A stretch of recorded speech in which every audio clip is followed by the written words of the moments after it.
ፈውሳችሁን ያዘገየ እጅ በኢየሱስ ስም ይመታ። እድገታችሁን ያዘገየ እጅ በኢየሱስ ስም ይመታ። ሳቃችሁን ያዘገየ እጅ በኢየሱስ ስም ይመታ። በጌታ በኢየሱስ ስም ጸለይኩኝ። ነገራችሁን ያሰረ እጅ ዛሬ ይለቃል። በኢየሱስ ስም ይለቃል። በኢየሱስ ስም ይለቃል። እንደዚህ ባርካቸዋለሁ። እንደውም እነ ማርቆስ ቤት እነ ማርያም ቤት የጸሎታቸው መልስ ጴጥሮስ በሩን እንዳንኳኳ በዚህ ዓመት የዘመናት የጸሎታችሁ መልስ በራችሁን ያንኳኳል። በጌታ በኢየሱስ ስም እናንተ ቤት በአድራሻ ይመጣል። አሜን። ይኸውልሽ እዚህ ቤት ያላችሁ ሴቶች በአብዛኛው በጸሎት አትታሙም። በስውርም ይሁን በግልጽ የጸለይሽው ጸሎት ዘንድሮ አካል ይዞ እንደ ዝናብ አንቺ ቤት ይወርዳል። በጌታ በኢየሱስ ስም ይሆናል።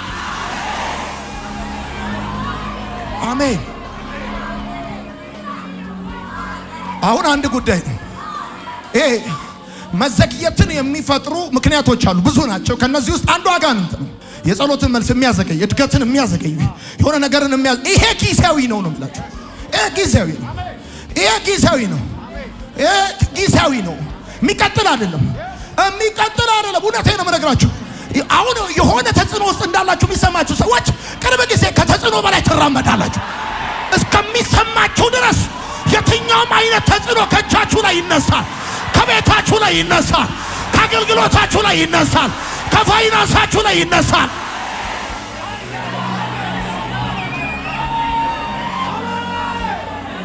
እግዚአብሔር እንዲሆንላችሁ የሚያስበውን ነገር እንዳይሆንላችሁ የሚፈልግ እግዚአብሔር ታድጋላችሁ ሲል ትቀጭጫላችሁ፣ ትደርቃላችሁ የሚል እግዚአብሔር ታገኛላችሁ ሲል ታጣላችሁ የሚል ሟርተኛ አጠገብ ያለ ሩቅ ያለ በስም በአድራሻ የሚሰራ ክፉ መንፈስ የሞራ ገላጭና ድግምት አስማተኛ በኢየሱስ ስም ይመታ። በኢየሱስ ስም ይመታ። በኢየሱስ ስም ይመታ።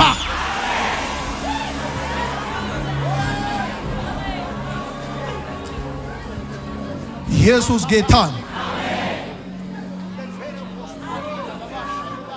I feel it ይሰማኛል። ገብቷል።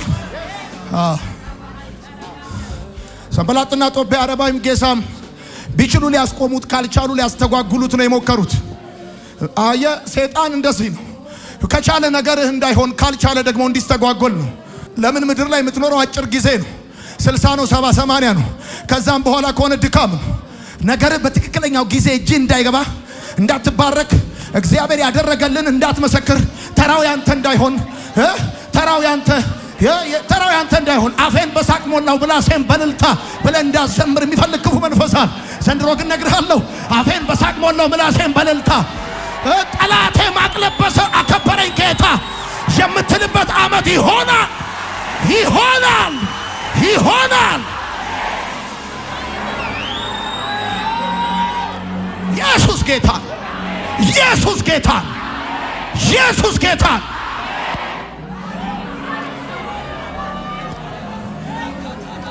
አሁን እናንተ ከኔ ጋር እንድትሆኑ የምፈልገው ልክ እዛ እሳት ጭራሮ እንደምትጨምረው እንደምታቀጣጥለው ልክ እንደዛ አይነት ልክ እንደዛ ነው። ገብቶ አሜን ብለህ ማቀጣጠል አለብህ። አሜን ብለህ የሚፈጥን የሰረገላ ድምፅ ይሰማኛል።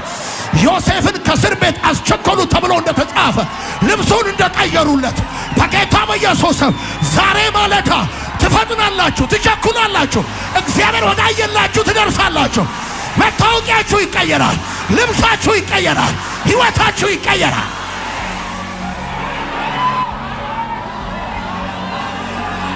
አሜን ሴ አሜን።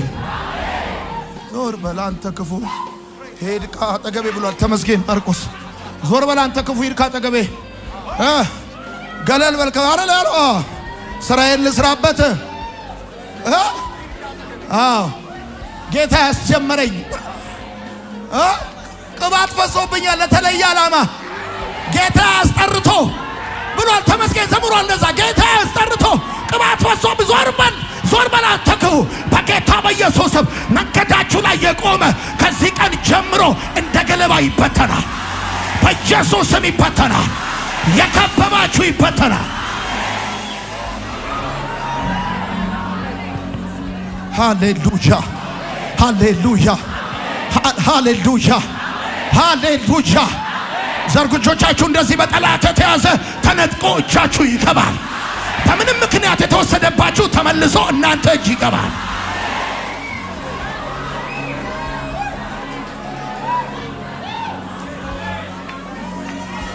እና ዳሰሰኝ። ከዛ አይዞ በርታ ጽና ቆም አለኛ። እየተንቀጠቀጥኩ ቆምኳል። ሄሎ አለ። ራስን ለማስገዛት ከወሰንክበት ከዛ ቀን ጀምሮ፣ ራስን ለጌታ ከሰጠበት ከዛ ቀን ጀምሮ፣ ከጸለይክበት ከዛ ቀን ጀምሮ ጸሎት ተሰምቷል። ግን አለው የፋርስ አለቃ አየሩ ላይ ያለ አለቃ መንፈስ አለ። ሰው ሲያልፍለት የማይወድ፣ ሰው ሲሳካለት የማይወድ፣ አንድ ቦታ በአንድ ህይወት ጫማ እንዲጨርስ፣ ዘመን እንዲጨርስ፣ ጊዜ ገንዘብ እንዲጨርስ የሚፈልግ መንፈስ አለ። እሱ አዘገየኝ አለ። ነገር ግን አሁን አልቻለም።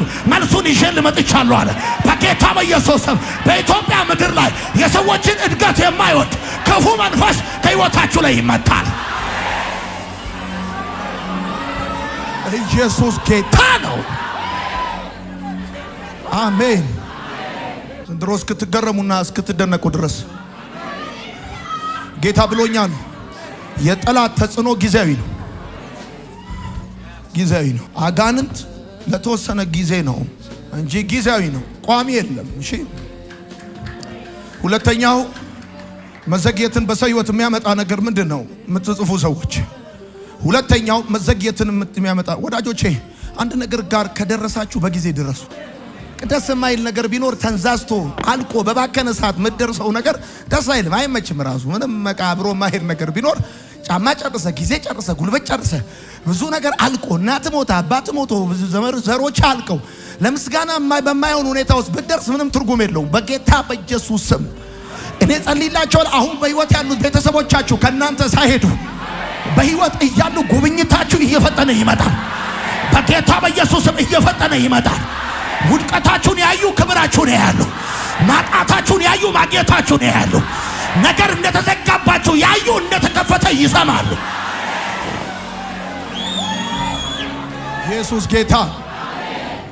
ሁለተኛ መዘግየት በህይወታችን በብዙ ምክንያቶች ሊሆን ይችላል። ሶስቱን እናያለን።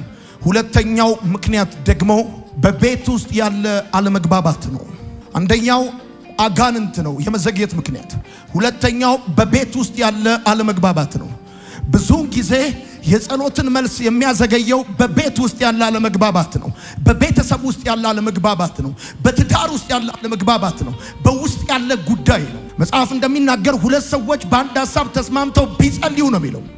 አለቅ በአንድ ሐሳብ ተስማምተው ቢጸልዩ። አየህ፣ ረጅም ሰዓት ቢጸልዩ ብቻ አይደለም። ባልና ሚስቶች ቢጾሙ ቢጸልዩ ብቻ አይደለም። አስ ኤ ፋሚሊ የምትኖሩበት እናንተ የምትገቡበት ጣራ በታች ዩኒቲ ያስፈልጋል። እግዚአብሔር ጸሎትን እንዲሰማ በቃ ይነቀል ከሆነ ተስማምታችሁ መንቀል ነው። ይተከል ከሆነ ተስማምታችሁ መትከል ነው። እንከሰዋለን፣ እንሸጠዋለን፣ እናረገዋለን፣ እናገለግላለን ከሆነ ያለ ልዩነት በአንድ አቋም ብዙ ጊዜ የጸሎትን መልስ የሚያዘገየው በቤተሰብ ውስጥ ያለ አለመግባባት ነው። ሚስት ተቀመጥ ትላለች፣ እሱ ወጣለሁ ይላል።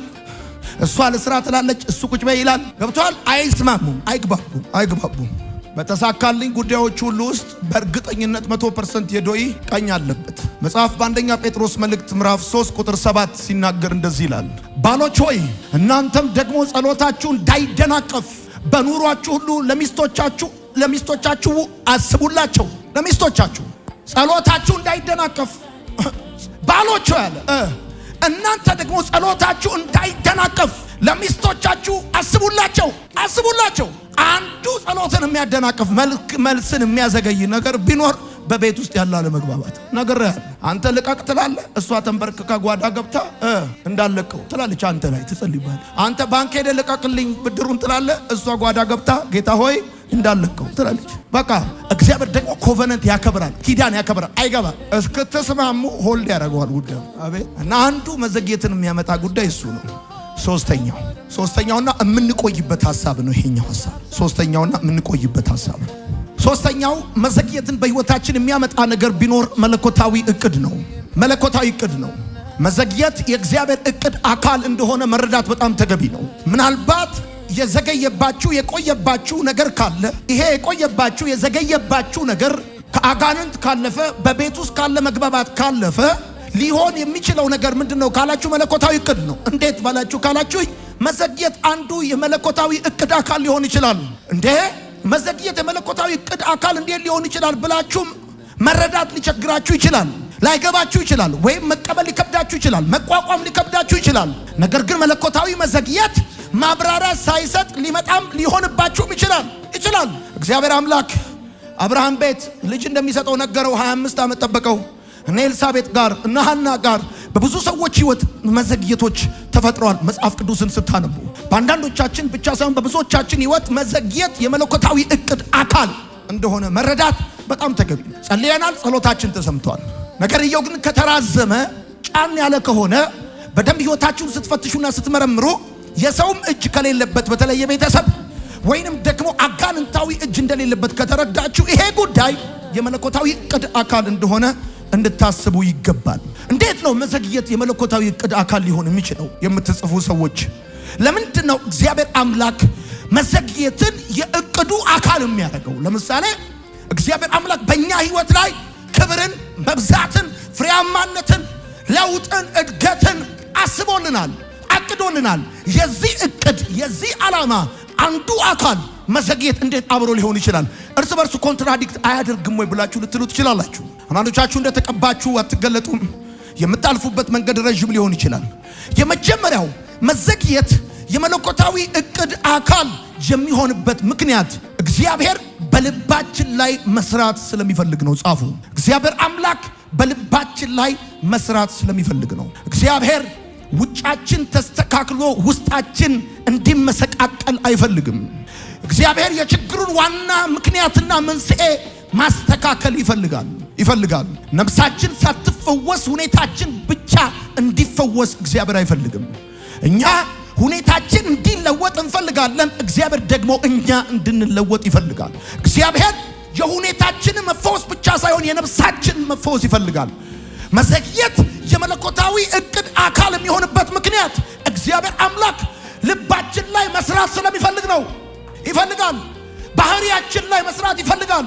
ልባችን ላይ ካራክተራችን ላይ መስራት ይፈልጋል። የሚሰጠንን ነገር፣ የሚያረግልንን ነገር፣ የሚከፍትልንን በር፣ የሚያመጣልንን ክብርና ሞገስ ባልተለወጠ ባልተቀየረ ምቹ ባልሆነ ለእግዚአብሔርም ለራሳችንም በማያዋጣ የልብ አቀማመጥ ነገሩን ሊያደርግልን አይፈልግም። ስለዚህ እግዚአብሔር አምላክ በልባችን ላይ ሊሰራ ስለሚፈልግ መዘግየትን የእቅዱ አንድ አካል ያደርገዋል። አንዱና መሰረታዊ ጉዳይ እሱ ነው። እግዚአብሔር በእኛ ከመስራቱ በላይ እኛን መስራቱ ዋና ነገሩ ነው። እግዚአብሔር እኛን ሳይሰራ በእኛ ቢሰራ ከስሯል እንጂ አላተረፈም። ሁልጊዜም እግዚአብሔር መስራት የሚፈልገው ከኪሳችን በላይ ነፍሳችን ላይ ነው። ከውጫችን በላይ ውስጣችን ላይ ነው። ከዛሬ በላይ ነገ ላይ ነው። ከሚታየው በላይ የማይታየው ላይ ነው እግዚአብሔር መስራት የሚፈልገው። ነገር ሲዘገይብህ ወደ ግራም ወደ ቀኝም ወደ ፊትም ወደ ኋላም ወደ ላይም አትመልከት፣ ወደ ሰውም ወደ ውስጥ ነው መመልከት ያለብህ። ልብህ ጋር ማየት አለብህ። ልብህ ጋር ቼክ ማድረግ አለብህ። ሰይጣን ጋር፣ ጎረቤት ጋር፣ ሰዎች ጋር ቼክ እንደምታደርገው ሁሉ ልብህ ጋር ቼክ ማድረግ አለብህ። አንዱና ዋነኛው መዘግየት የመለኮታዊ እቅድ አካል የሚሆንበት ምክንያት እግዚአብሔር ልባችን ላይ መስራት ስለሚፈልግ ነው። ወዳጆቼ እግዚአብሔር የሚሰራው በሰው ጭንቅላት አይደለም፣ በሰው ልብ ነው። ዳዊትን አለው እንደ ልቤ የሆነ የእሴይ ልጅ ዳዊትን አገኘሁት አለ። ፈልጎት አይደለም፣ ጠፍቶበት አይደለም። አሸዋ በፊቱ የተቆጠረ ነው። ከዋክብትን በስም ያውቃቸዋል። አገኘሁት ማለት እግዚአብሔር አምላክ የሚረካበት ልብ እንዳለው፣ ጠላቶቹን በምቹ ስፍራ አግኝቶ በሰላም የሚሸኝ እንደ ዳዊት አለው ያለ እንደ ልቤ ነው አለ። እግዚአብሔር በሰው ህይወት የሚሰራው በጭንቅላቱ ወይም በገንዘብ በኪሱ ሳይሆን በነፍሱ ነው። የእግዚአብሔር ገንዘብ የእግዚአብሔር ከረንሲ የሰው ልብ ነው። ብዙ መጽሐፍ ልታነብ ትችላለህ። አዋቂ ልትሆን ትችላለህ። ትልልቅ ዩኒቨርሲቲዎች ተመረቀ ሊሆን ይችላል። ግን ልብህ ውስጥ ቅንነት ከሌለ፣ የዋህነት ከሌለ፣ ደግነት ከሌለ፣ ርህራሄ ኮምፓሽን ከሌለ እግዚአብሔር አምላክ ነገሩን ሆልድ ያደርገዋል። መራገፍ ያለበት እስኪራገፍ፣ መቀየር ያለበት እስኪቀየር፣ መነቀል ያለበት እስኪነቀል ሆልድ ያደርገዋል።